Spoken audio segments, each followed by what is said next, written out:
Imagine a leader so visionary, his reforms shaped an empire for centuries to come. That's the legacy of Emperor Maximilian I, the man who dragged the Holy Roman Empire kicking and screaming into the modern era. It's the late 15th century, and Europe is a patchwork of feudal states, loosely held together under the banner of the Holy Roman Empire. But this empire is anything but holy, Roman, or even much of an empire. It's a mess of competing nobles, weak central authority, and outdated systems. Enter Maximilian I, a Habsburg prince with big dreams and even bigger plans. Born in 1459, Maximilian wasn't content with the status quo. He saw an empire in decline and decided to do something about it. In 1486, at the young age of 27, he was elected king of the Romans, essentially the heir apparent to the imperial throne. But Maximilian wasn't about to wait around. He rolled up his sleeves and got to work. His first major reform? Overhauling the empire's judicial system. In 1495, he established the Imperial Supreme Court, or Reichskammergericht. This wasn't just any court. It was a game changer. For the first time, the empire had a centralized judicial body that could settle disputes between states and enforce imperial law. It was like bringing order to the Wild West, but in 15th century Europe. But Maximilian didn't stop there. He knew that to truly modernize the empire, he needed to tackle its Byzantine administrative structure. In 1500, he introduced the imperial circle estates, dividing the empire into 6, later 10, administrative regions. This wasn't just redrawing lines on a map, it was a complete overhaul of how the empire was governed. These circles weren't just for show. They were responsible for collecting taxes, maintaining public order, and even organizing a common defense. It was like creating mini-governments within the larger empire, each with its own set of responsibilities. This decentralized yet coordinated approach was revolutionary for its time. Now, you might be thinking, sure, that sounds great on paper, but did it actually work? Well, let me tell you about the Diet of Worms in 1495. No, it's not a weird medieval diet plan. It was a crucial imperial assembly where Maximilian introduced another groundbreaking reform, the common penny. The common penny was the empire's first general tax. It applied to all subjects of the empire, from the lowliest peasant to the mightiest prince. This was unheard of at the time. It wasn't just about raising money, it was about creating a sense of shared responsibility and imperial unity. But here's where Maximilian really showed his political savvy. He didn't just impose these reforms from on high. He worked with the imperial estates, negotiating and compromising to get their buy-in. It's a testament to his skills as a leader that he managed to push through such sweeping changes in an era when nobles were notoriously resistant to central authority. Of course, not everything went smoothly.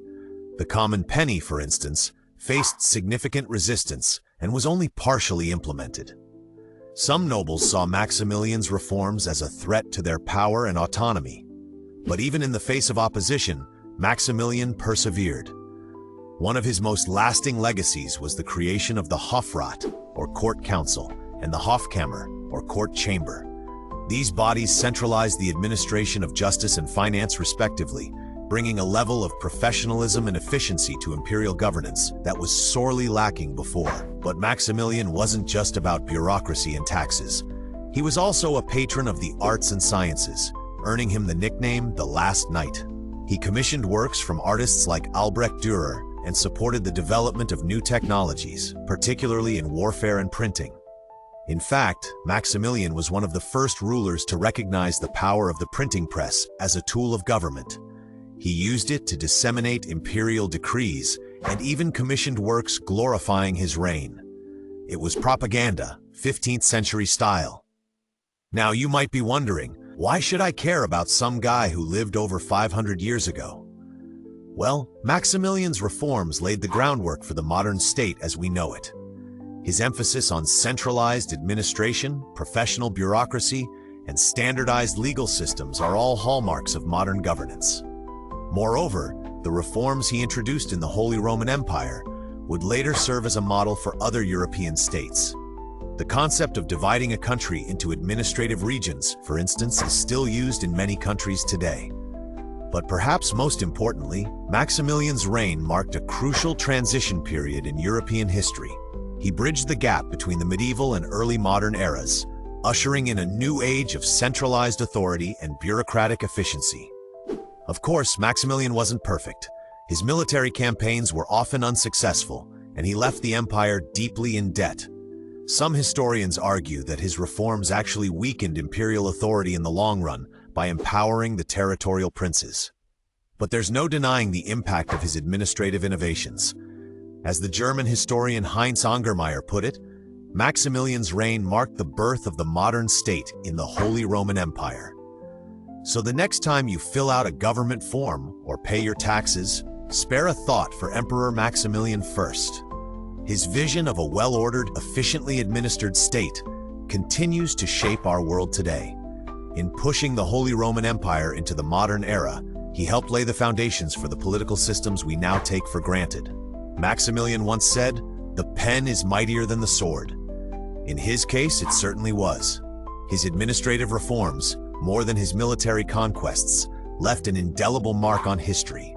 He may have been the last knight, but he was also one of the first modern rulers. As we grapple with our own era's challenges of governance and administration, there's much we can learn from Maximilian's example. His ability to balance tradition with innovation, to negotiate and compromise while still pushing for reform, offers valuable lessons for leaders today. In the end, Maximilian's story reminds us that true power lies not in military might or personal glory, but in the unglamorous work of building effective institutions. It's a lesson as relevant today as it was 5 centuries ago. So here's to Emperor Maximilian I, the man who reformed an empire and helped shape the modern world.